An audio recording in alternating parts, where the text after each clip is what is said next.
Assalamualaikum warahmatullahi wabarakatuh. Izin memperkenalkan diri, nama saya Fatwa Dewi Banuwati, NPM 185303104. Di sini saya akan membacakan tentang kebijakan akuntansi Kreisman-Taylor pada periode bulan April. Yang pertama, metode pencatatan perlengkapan menggunakan metode real. Yang kedua, metode pencatatan pembayaran di muka menggunakan metode real. Yang ketiga, metode pencatatan penerimaan di muka menggunakan metode nominal. Yang keempat, pembelian peralatan jika lebih dari 1 juta diakui sebagai aset tetap terwujud. Dan jika pembelian peralatan kurang dari 1 juta maka diakui sebagai perlengkapan. Yang kelima, pemeliharaan dan perbaikan aset tetap berwujud jika lebih dari 800.000 diakui sebagai aset tetap, dan jika kurang dari 800.000 diakui sebagai beban terjadinya. Dan yang keenam, perhitungan penyusutan menggunakan metode garis lurus tanpa nilai sisa. Estimasi umur ekonomis masing-masing aset tetap berwujud antara lain mesin jahit 6 tahun, mesin obras 6 tahun. Nah, sekarang saya akan membacakan transaksi yang digunakan oleh Nona Syahada selama bulan April. Pada tanggal 2 April, Nona Syahada menginvestasikan uang tunai untuk modal awal usaha senilai 200 juta rupiah. Jadi di dalam jurnal umum, kas di debit 200 juta rupiah dan modal di kredit 200 juta rupiah. Pada tanggal 3 April, Nona Syahada membeli 3 unit mesin jahit Singer senilai 4 juta rupiah secara tunai. Nona Syahada juga membeli 3 unit mesin obras Singer senilai 1.300.000 rupiah secara tunai. Jadi di dalam jurnal umum, transaksi pada tanggal 3 April adalah mesin jahit Singer di debit senilai 12 juta rupiah, mesin obras Singer di debit 3.900.000 rupiah, dan kas di kredit senilai 15.900.000 rupiah. Lalu pada tanggal 4 April, membeli perlengkapan Taylor seperti gunting, penggaris, benang obras, benang jahit, jarum jahit senilai 1 juta rupiah secara tunai. Jadi di dalam jurnal umum, perlengkapan di debit senilai 1 juta rupiah dan kas di kredit senilai 1 juta rupiah. Pada tanggal 6 April, menyewa ruko untuk kegiatan usaha Taylor selama 3 tahun senilai 63 juta rupiah secara tunai. Di dalam jurnal umum, sewa bayar di muka di debit senilai 63 juta rupiah dan kas di kredit senilai 63 juta rupiah. Pada tanggal 10 April, menerima jasa Taylor antara lain baju wanita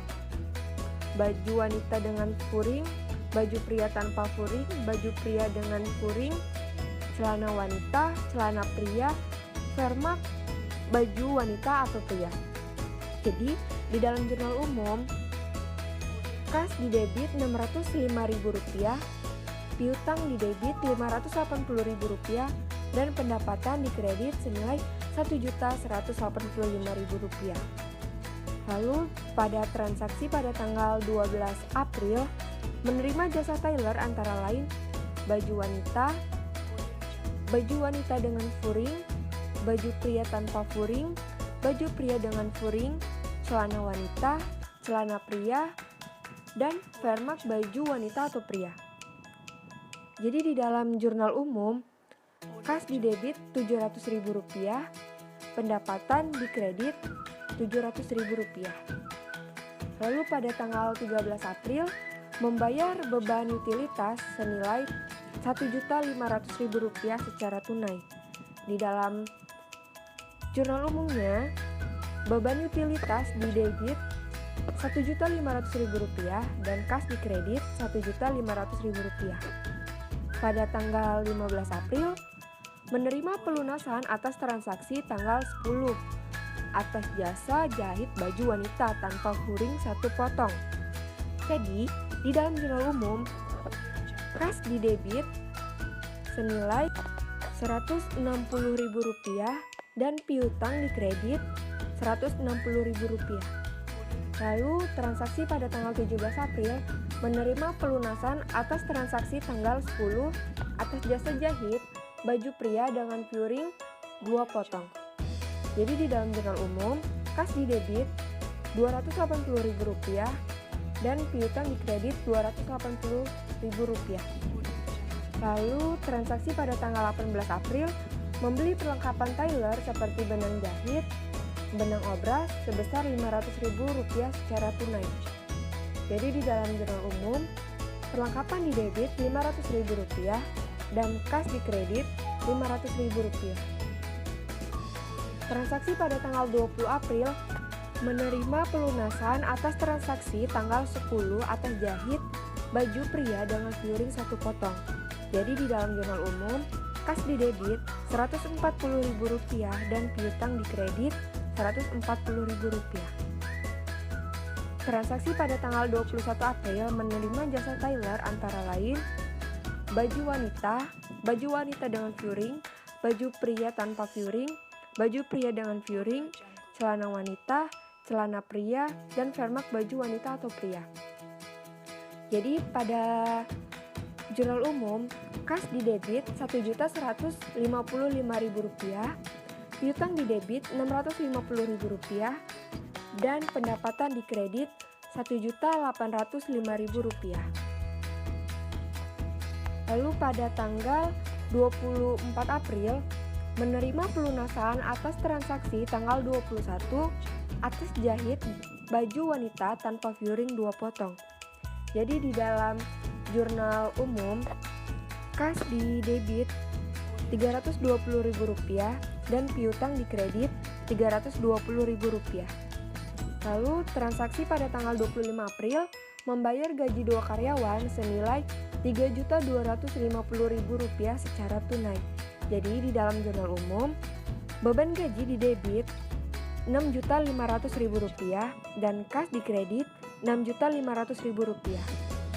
Lalu transaksi pada tanggal 27 April menerima jasa tailor antara lain baju wanita tanpa furing, baju wanita dengan furing, baju pria tanpa furing, baju pria dengan furing, celana wanita, celana pria, dan vermak baju wanita atau pria. Jadi di dalam jurnal umum, kas didebit Rp570.000, piutang didebit Rp1.340.000 dan pendapatan dikredit Rp1.910.000. Lalu transaksi pada tanggal 29 April pengambilan uang untuk keperluan perbaikan kendaraan pribadi senilai Rp1.200.000. Jadi di dalam jurnal umum, Prive didebit Rp1.200.000 dan kas dikredit Rp1.200.000. Lalu transaksi pada tanggal 29 April yang kedua adalah menerima pelunasan atas transaksi tanggal 21 atas jahit celana pria 2 potong. Jadi di dalam jurnal umum, kas didebit Rp330.000 dan piutang dikredit Rp330.000. Lalu untuk transaksi yang terakhir yaitu tanggal 30 April menerima pelunasan atas transaksi tanggal 27 atas jasa jahit baju pria tanpa furing 2 potong. Jadi di dalam jurnal umum, kas didebit Rp200.000 dan piutang dikredit Rp200.000. Oke, itu tadi transaksi yang terjadi di bulan April. Langkah selanjutnya adalah menginputnya ke dalam buku besar. Pada buku besar ini, setiap akunnya akan dibedakan pada kolom jurnalnya masing-masing. Misalnya, akun kas, maka pada jurnal buku besar, akun kas hanya berisi transaksi yang berhubungan dengan kas. Begitupun dengan akun yang lainnya. Nah, setelah mengisi buku besar, selanjutnya adalah mengisi neraca saldo. Gunanya untuk mengetahui apakah saldo-saldo buku besar ini sudah balance atau belum. Pada neraca saldo, saldo akhirnya adalah senilai Rp205.600.000. Jika sudah balance, selanjutnya adalah membuat jurnal penyesuaian. Informasi data per 30 April 2020. Yang pertama, perlengkapan tersisa senilai Rp300.000. Yang kedua, penyusutan mesin jahit dan mesin obras. Yang ketiga, sewa yang telah jatuh tempo senilai Rp1.750.000. Setelah jurnal penyesuaian selesai, maka langsung membuat neraca lajur. Pada neraca lajur ini berisi neraca saldo, jurnal penyesuaian, neraca saldo disesuaikan, laba rugi, dan neraca. Pada kesimpulan neraca lajur periode April ini, perusahaan mengalami kerugian sebesar Rp5.570.834. Setelah itu, membuat laporan keuangan. Pada laporan keuangan terdapat laporan laba rugi, perubahan modal, dan neraca. Laporan laba rugi berisi akun-akun laba atau rugi yang terdiri dari pendapatan dan beban. Pada laporan perubahan modal berisi akun modal, price, dan laba atau rugi perusahaan. Pada laporan perubahan modal, modal akhir perusahaan adalah senilai Rp193.229.166. Yang terakhir adalah laporan neraca, yaitu berisi aktiva dan kewajiban dan ekuitas. Setelah membuat laporan keuangan, langkah selanjutnya adalah membuat jurnal penutup. Jurnal penutup ini berfungsi untuk menutup akun-akun laba atau rugi agar saldo akhirnya menjadi nol. Jadi, akun yang ditutup ada akun pendapatan, beban, laba rugi, dan price. Karena perusahaan kita mengalami kerugian, maka cara membuat jurnalnya adalah modal pada ikhtisar laba rugi. Setelah itu, membuat neraca saldo setelah penutup. Neraca saldo setelah penutup ini berisi akun-akun neraca yang terdiri dari aktiva, pasiva, dan ekuitas. Modal yang digunakan adalah modal akhir perusahaan. Selanjutnya, yang terakhir adalah jurnal pembalik. Jurnal pembalik ini digunakan untuk menginput akun-akun neraca berupa diterima atau dibayar di muka yang muncul di jurnal penyesuaian. Karena ini jurnal penyesuaian muncul, akun sewa dibayar di muka, maka pada jurnal pembalik, sewa dibayar di muka tersebut dibalik menjadi sewa dibayar di muka pada beban sewa sebesar Rp1.750.000. Sekian yang saya jelaskan mengenai periode akuntansi pada bulan April 2020. Baik, selanjutnya saya akan membacakan transaksi Crazeman Taylor pada periode akuntansi bulan Mei 2020. Pada tanggal 3 Mei, membeli perlengkapan Taylor seperti gunting, penggaris, benang obras, benang jahit, jarum jahit, senilai Rp1.200.000 secara tunai. Jadi di dalam jurnal umum, perlengkapan didebit Rp1.200.000 dan kas dikredit Rp1.200.000. Lalu transaksi pada tanggal 5 Mei, menerima pelunasan atas transaksi tanggal 27 atas jasa jahit baju wanita dengan curing 4 potong. Jadi, dalam jurnal umum, kas didebit Rp760.000 dan piutang dikredit Rp760.000. Lalu transaksi pada tanggal 6 Mei, menerima jasa Taylor antara lain baju wanita tanpa curing, baju wanita dengan curing, baju pria tanpa curing, baju pria dengan curing, celana wanita, celana pria, permak baju wanita atau pria. Jadi di dalam jurnal umum, kas didebit Rp1.210.000 dan perlengkapan dikredit Rp1.210.000. Lalu transaksi pada tanggal 8 Mei menerima pelunasan atas transaksi tanggal 27 atas jasa jahit baju wanita dengan curing 2 potong. Jadi dalam jurnal umum, kas didebit Rp380.000 dan piutang dikredit Rp380.000. Lalu transaksi pada tanggal 10 Mei menerima jasa Taylor antara lain baju wanita dengan curing, baju wanita tanpa curing, baju pria dengan curing, baju pria tanpa curing, celana wanita, celana pria, dan permak baju wanita atau pria. Jadi dalam jurnal umum, piutang didebit Rp1.320.000 dan pendapatan dikredit Rp1.320.000. Lalu transaksi pada tanggal 14 Mei membayar beban utilitas senilai Rp1.400.000 secara tunai. Jadi di dalam jurnal umum, beban utilitas di debit Rp1.400.000 dan kas di kredit Rp1.400.000. Lalu transaksi pada tanggal 16 Mei menerima sewa gudang selama 2 tahun senilai Rp72 juta secara tunai. Jadi di dalam jurnal umum, kas di debit Rp72 juta dan pendapatan sewa di kredit Rp72 juta. Lalu transaksi pada tanggal 18 Mei menerima pelunasan atas transaksi tanggal 10 atas jasa jahit baju wanita dengan fioring 2 potong. Jadi dalam jurnal umum, kas di debit Rp380.000 dan piutang di kredit Rp380.000. Lalu transaksi pada tanggal 20 Mei menerima pelunasan atas transaksi tanggal 10 atas jasa jahit baju pria dengan fioring 4 potong. Jadi dalam jurnal umum, kas di debit Rp560.000 dan piutang di kredit Rp560.000.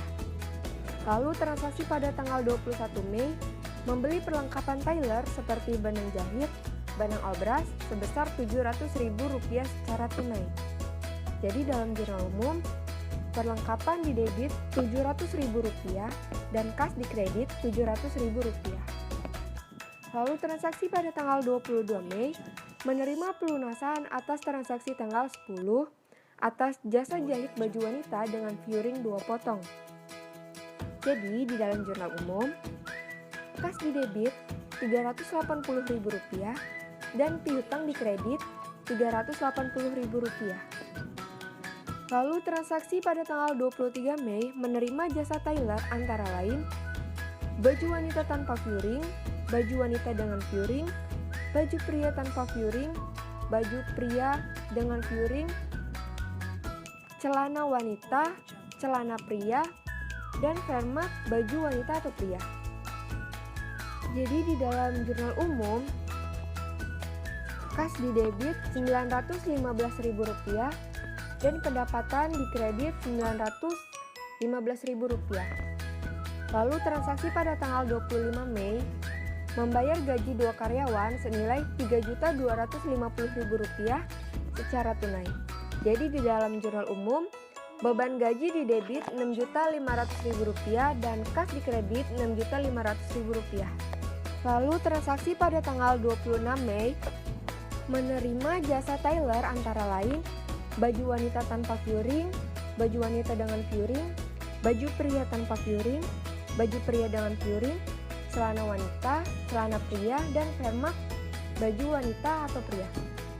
Jadi di dalam jurnal umum, kas di debit Rp250.000, piutang di debit Rp1.290.000 dan pendapatan di kredit Rp1.540.000.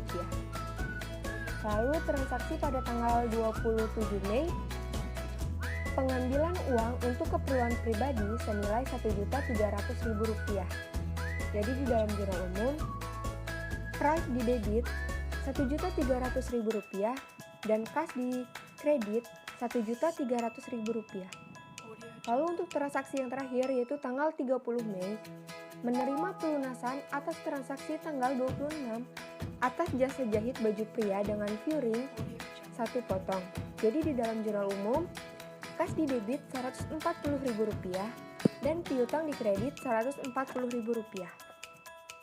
Oke, itu tadi transaksi yang terjadi di bulan Mei. Langkah selanjutnya adalah penginputan ke dalam buku besar. Nah, pada buku besar ini, setiap akunnya akan dibedakan pada kolom jurnalnya masing-masing. Misal, akun kas. Maka pada jurnal buku besar, akun kas hanya berisi transaksi yang berhubungan dengan kas. Begitupun dengan akun yang lainnya. Lalu, setelah mengisi buku besar, selanjutnya adalah mengisi neraca saldo. Gunanya, untuk mengetahui apakah saldo-saldo buku besar ini sudah balance atau belum. Pada neraca saldo, saldo akhirnya adalah senilai Rp270 juta Rp435.000. Jika transaksi sudah balance, selanjutnya adalah membuat jurnal penyesuaian. Informasi data per 31 Mei 2020. Yang pertama, perlengkapan tersisa senilai Rp500.000. Yang kedua, penyusutan mesin jahit dan mesin obras. Yang ketiga, sewa yang telah jatuh tempo senilai Rp1.750.000. Yang keempat, sewa yang diterima dan terpakai senilai Rp3 juta. Yang kelima, penyisihan piutang sebesar 1,2% dari saldo piutang dagang. Setelah jurnal penyesuaian selesai, maka langsung membuat neraca lajur. Pada neraca lajur ini berisi neraca saldo, jurnal penyesuaian, neraca saldo disesuaikan, laba rugi, dan neraca. Pada kesimpulan, neraca lajur periode Mei ini perusahaan mengalami kerugian sebesar Rp3.059.634. Setelah itu, membuat laporan keuangan. Pada laporan keuangan terdapat laporan laba atau rugi, perubahan modal, dan neraca. Nah, laporan laba rugi berisi akun-akun laba atau rugi yang terdiri dari pendapatan dan beban.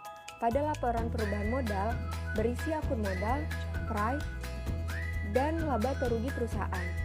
Pada laporan perubahan modal, modal akhir perusahaan adalah senilai Rp188.329.532. Dan yang terakhir adalah laporan neraca, yaitu berisi aktiva dan kewajiban dan ekuitas. Setelah membuat laporan keuangan, langkah selanjutnya adalah membuat jurnal penutup. Jurnal penutup ini berfungsi untuk menutup akun-akun laba atau rugi agar saldo akhirnya menjadi nol. Jadi, akun yang ditutup ada akun pendapatan, beban, laba atau rugi, dan price. Karena perusahaan kita mengalami kerugian, maka cara membuat jurnalnya adalah modal pada ikhtisar laba rugi. Setelah itu, membuat neraca saldo setelah penutup. Neraca saldo setelah penutup ini berisi akun-akun neraca yang terdiri dari aktiva, pasiva, dan ekuitas. Modal yang digunakan adalah modal akhir perusahaan. Selanjutnya, yang terakhir adalah jurnal pembalik. Jurnal pembalik ini digunakan untuk menginput akun-akun neraca berupa diterima atau dibayar di muka yang muncul di jurnal penyesuaian. Nah, untuk jurnal pembalik periode Mei terdapat dua transaksi, yaitu transaksi dibayar di muka dan diterima di muka. Untuk transaksi dibayar di muka sebesar Rp1.750.000 dan untuk transaksi diterima di muka sebesar Rp69 juta. Sekian yang saya jelaskan mengenai periode akuntansi bulan Mei 2020. Baiklah, sekarang saya akan membacakan transaksi terakhir, yaitu pada periode bulan Juni 2020, di mana pada bulan Juni 2020 Nona Syahada menambah 1 karyawan guna memperlancar kegiatan operasional usaha tailernya. Berikut transaksi selama bulan Juni 2020. Pada tanggal 4 Juni, membeli perlengkapan tailer seperti gunting, penggaris, benang obras, benang jahit, dan jarum jahit senilai Rp1.100.000 secara tunai. Jadi di dalam jurnal umum, transaksi pada tanggal 4 Juni adalah perlengkapan di debit Rp1.100.000 dan kas di kredit Rp1.100.000. Lalu pada tanggal 5 Juni, menerima pelunasan atas transaksi tanggal 26 Mei atas jasa jahit baju pria tanpa furing 2 potong. Jadi di dalam jurnal umum, transaksi pada tanggal 5 Juni adalah kas di debit senilai Rp200.000 dan piutang di kredit senilai Rp200.000. Lalu transaksi pada tanggal 5 Juni yang kedua adalah menerima jasa tailer antara lain baju wanita tanpa furing, baju wanita dengan furing, baju pria tanpa furing, baju pria dengan furing, celana wanita, celana pria, dan vermak baju wanita atau pria. Jadi di dalam jurnal umum, transaksi pada tanggal 5 Juni, kas di debit Rp2.170.000 dan pendapatan di kredit Rp2.170.000. Lalu transaksi pada tanggal 6 Juni, menerima pelunasan atas transaksi tanggal 26 Mei atas jasa jahit baju wanita dengan furing 2 potong. Jadi di dalam jurnal umum, transaksi pada tanggal 6 Juni adalah kas di debit Rp380.000 dan piutang di kredit Rp380.000. Lalu transaksi pada tanggal 9 Juni menerima sewa ruko 2 lantai selama 1 tahun sebesar Rp54 juta, tetapi uang sewa baru diterima di akhir masa sewa. Jadi di dalam jurnal umum, transaksi pada 9 Juni adalah kas di debit Rp54 juta dan pendapatan sewa di kredit Rp54 juta. Lalu transaksi pada tanggal 10 Juni menerima pelunasan atas transaksi tanggal 26 Mei atas jasa jahit baju wanita dengan furing 3 potong. Jadi di dalam jurnal umum, transaksi pada tanggal 10 Juni kas di debit Rp570.000 dan piutang di kredit Rp570.000. Lalu transaksi pada tanggal 12 Juni menerima jasa tailor antara lain baju wanita tanpa furing, baju wanita dengan furing, baju pria tanpa furing, baju pria dengan furing, celana wanita, celana pria, format baju wanita atau pria. Jadi di dalam jurnal umum, transaksi pada tanggal 12 Juni kas di debit Rp1.425.000, piutang di debit Rp1.940.000 dan pendapatan di kredit Rp3.365.000. Lalu transaksi pada tanggal 14 Juni membayar beban utilitas senilai Rp1.600.000 secara tunai. Jadi di dalam jurnal umum, transaksi pada tanggal 14 Juni adalah beban utilitas di debit Rp1.600.000, kas di kredit Rp1.600.000.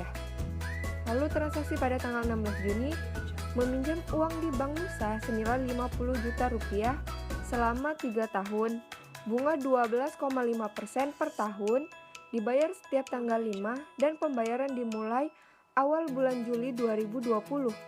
Jadi di dalam jurnal umum, transaksi pada tanggal 16 Juni adalah kas di debit Rp50 juta dan hutang bank di kredit Rp50 juta. Lalu transaksi pada tanggal 18 Juni menerima pelunasan atas transaksi tanggal 12 atas jahit baju pria dengan furing 2 potong. Jadi di dalam jurnal umum, transaksi pada tanggal 18 Juni adalah kas di debit Rp280.000 dan piutang di kredit Rp280.000. Lalu transaksi pada tanggal 19 Juni menerima pelunasan atas transaksi tanggal 12 atas jasa jahit baju pria dengan furing 1 potong. Jadi di dalam jurnal umum, transaksi pada tanggal 19 Juni adalah kas di debit Rp140.000 dan piutang di kredit Rp140.000. Lalu transaksi pada tanggal 21 Juni membeli perlengkapan tailor seperti benang obras sebesar Rp1 juta secara tunai. Jadi di dalam jurnal umum, transaksi pada tanggal 21 Juni adalah perlengkapan di debit Rp1 juta dan kas di kredit Rp1 juta. Lalu transaksi pada tanggal 22 Juni menerima pelunasan atas transaksi tanggal 12 atas jasa jahit baju wanita dengan furing 2 potong. Jadi di dalam jurnal umum, transaksi pada tanggal 22 Juni adalah kas di debit Rp380.000 dan piutang di kredit Rp380.000. Lalu transaksi pada tanggal 22 Juni yang kedua adalah menerima jasa tailor antara lain baju wanita dengan furing, baju wanita tanpa furing, baju pria dengan furing, baju pria tanpa furing, celana wanita, celana pria, vermak baju wanita atau pria. Jadi, di dalam jurnal umum, transaksi pada tanggal 22 Juni yang kedua adalah kas di debit Rp3.235.000 dan pendapatan di kredit Rp3.235.000. Lalu transaksi pada tanggal 24 Juni membayar gaji 3 karyawan senilai Rp3.250.000 secara tunai. Jadi di dalam jurnal umum, transaksi pada tanggal 24 Juni adalah beban gaji di debit Rp9.750.000 dan kas di kredit Rp9.750.000. Lalu transaksi pada tanggal 26 Juni menerima jasa tailor antara lain baju wanita tanpa furing, baju wanita dengan furing, baju pria dengan furing, baju pria tanpa furing, celana wanita, celana pria, dan vermak baju wanita atau pria. Jadi di dalam jurnal umum, transaksi pada tanggal 26 Juni adalah kas di debit Rp2.275.000, piutang di debit Rp2.100.000, dan pendapatan di kredit Rp4.375.000. Lalu transaksi pada tanggal 27 Juni pengambilan uang tunai untuk keperluan pribadi senilai Rp1.250.000. Jadi di dalam jurnal umum, transaksi pada tanggal 27 Juni adalah price di debit Rp1.250.000 dan kas di kredit Rp1.250.000. Oke, itu tadi transaksi yang terjadi di bulan Juni. Langkah selanjutnya adalah penginputan ke dalam buku besar. Nah, pada buku besar ini, setiap akunnya akan dibedakan pada kolom jurnalnya masing-masing. Misalnya, akun kas.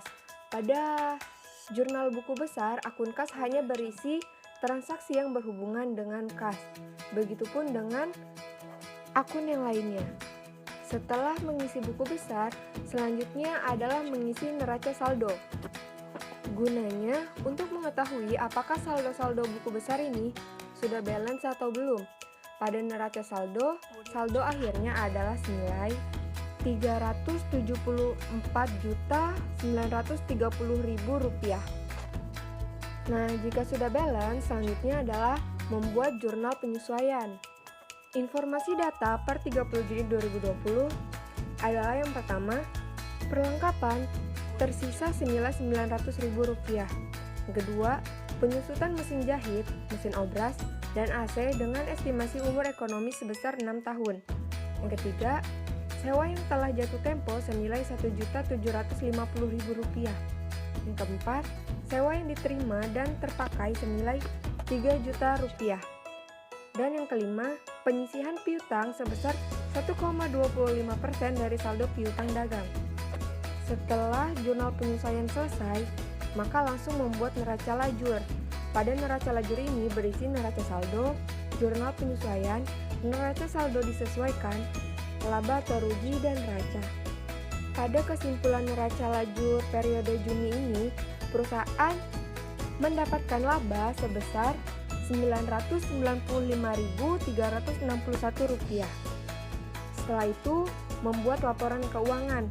Pada laporan keuangan terdapat laporan laba atau rugi, perubahan modal, dan neraca. Laporan laba atau rugi berisi akun-akun laba atau rugi yang terdiri dari pendapatan dan beban. Pada laporan perubahan modal berisi akun modal, price, dan laba atau rugi perusahaan. Pada laporan perubahan modal, modal akhir perusahaan adalah senilai Rp188.074.893. Yang terakhir adalah laporan neraca, yaitu berisi aktiva, kewajiban, dan ekuitas. Setelah membuat laporan keuangan, langkah selanjutnya adalah membuat jurnal penutup. Jurnal penutup ini berfungsi untuk menutup akun-akun laba atau rugi agar saldo akhirnya menjadi nol. Jadi, akun yang ditutup ada akun pendapatan, beban, laba atau rugi, dan price. Karena perusahaan kita mendapatkan laba, maka cara membuat jurnalnya adalah ikhtisar laba rugi pada modal. Setelah itu, membuat neraca saldo setelah penutup. Neraca saldo setelah penutup ini berisi akun-akun neraca yang terdiri dari aktiva, pasiva, dan ekuitas. Modal yang digunakan adalah modal akhir perusahaan. Selanjutnya, yang terakhir adalah jurnal pembalik. Jurnal pembalik ini digunakan untuk menginput akun-akun neraca berupa diterima atau dibayar di muka yang muncul di jurnal penyesuaian. Untuk jurnal pembalik periode Juni terdapat 2 transaksi, yaitu transaksi dibayar di muka dan diterima di muka. Sekian yang dapat saya jelaskan mengenai siklus akuntansi periode April, Mei, dan Juni.